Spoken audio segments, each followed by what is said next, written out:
Nothing is more painful to the human mind than after the feelings have been worked up by a quick succession of events, the dead calmness of inaction and certainty, which follows and deprives the soul both of hope and fear. Justine died, she rested, and I was alive. The blood flowed freely in my veins, but a weight of despair and remorse pressed on my heart, which nothing could remove. Sleep fled from my eyes.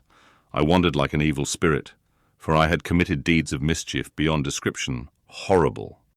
And more, much more, I persuaded myself, was yet behind. Yet my heart overflowed with kindness and the love of virtue. I had begun life with benevolent intentions and thirsted for the moment when I should put them in practice and make myself useful to my fellow beings. Now all was blasted.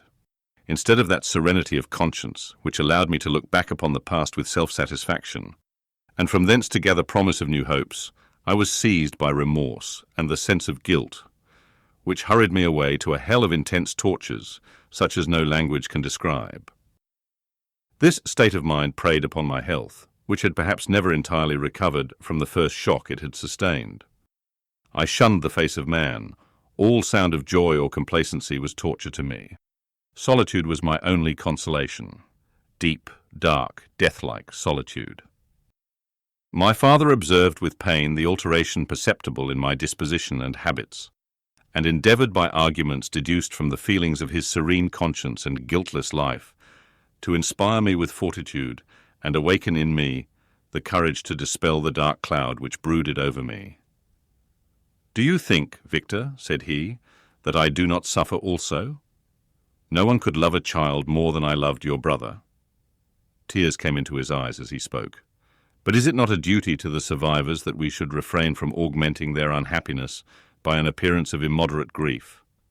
It is also a duty owed to yourself, for excessive sorrow prevents improvement or enjoyment, or even the discharge of daily usefulness, without which no man is fit for society." This advice, although good, was totally inapplicable to my case. I should have been the first to hide my grief and console my friends if remorse had not mingled its bitterness, and terror its alarm, with my other sensations. Now I could only answer my father with a look of despair and endeavour to hide myself from his view. About this time we retired to our house at Belrive. This change was particularly agreeable to me. The shutting of the gates regularly at 10 o'clock and the impossibility of remaining on the lake after that hour had rendered our residence within the walls of Geneva very irksome to me. I was now free. Often after the rest of the family had retired for the night, I took the boat and passed many hours upon the water. Sometimes, with my sails set, I was carried by the wind, and sometimes, after rowing into the middle of the lake, I left the boat to pursue its own course, and gave way to my own miserable reflections. I was often tempted, when all was at peace around me, and I the only unquiet thing that wandered restless in a scene so beautiful and heavenly, if I except some bat or the frogs whose harsh and interrupted croaking was heard only when I approached the shore. Often, I say, I was tempted to plunge into the silent lake, that the waters might close over me and my calamities forever. But I was restrained when I thought of the heroic and suffering Elizabeth, whom I tenderly loved, and whose existence was bound up in mine. I thought also of my father and surviving brother. Should I by my base desertion leave them exposed and unprotected to the malice of the fiend whom I had let loose among them? At these moments I wept bitterly, and wished that peace would revisit my mind, only that I might afford them consolation and happiness. But that could not be. Remorse extinguished every hope. I had been the author of unalterable evils, and I lived in daily fear lest the monster whom I had created should perpetrate some new wickedness.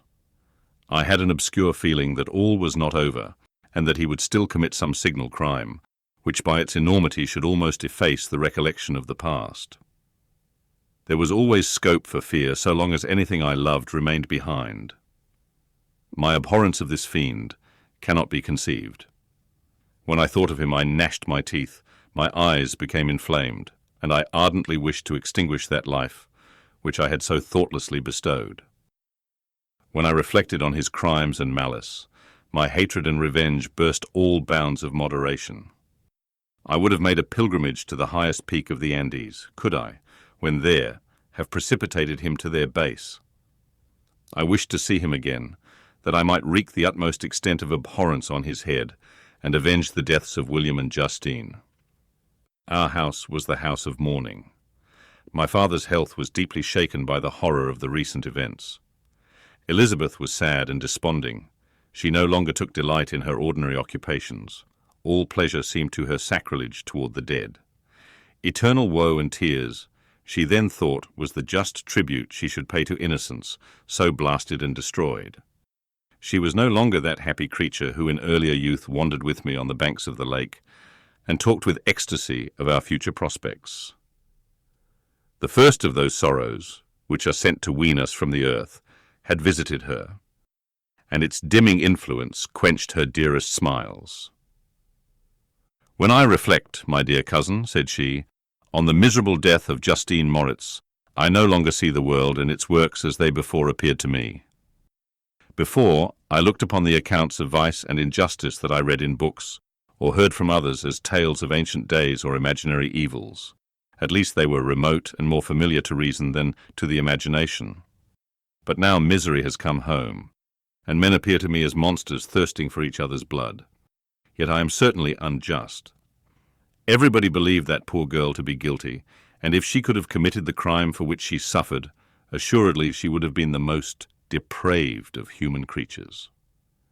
For the sake of a few jewels, to have murdered the son of her benefactor and friend, a child whom she had nursed from its birth, and appeared to love as if it had been her own. I could not consent to the death of any human being, but certainly I should have thought such a creature unfit to remain in the society of men. But she was innocent. I know, I feel she was innocent.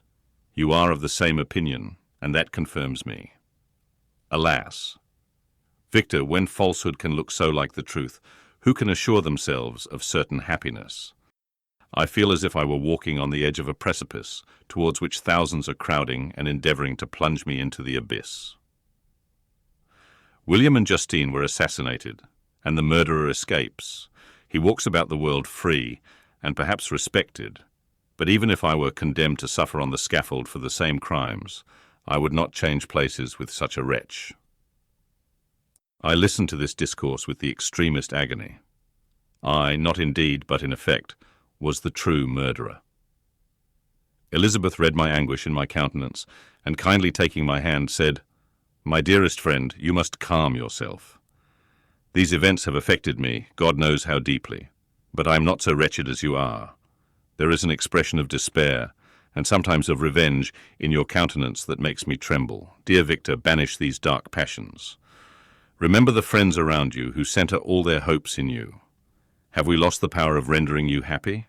Ah, while we love, while we are true to each other here in this land of peace and beauty, your native country, we may reap every tranquil blessing. What can disturb our peace?" And could not such words, from her whom I fondly prized, before every other gift of fortune suffice to chase away the fiend that lurked in my heart?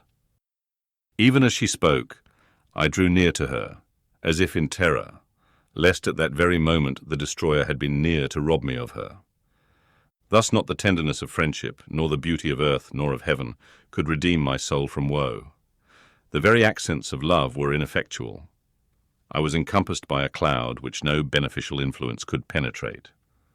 The wounded deer dragging its fainting limbs to some untrodden brake, there to gaze upon the arrow which had pierced it, and to die, was but a type of me.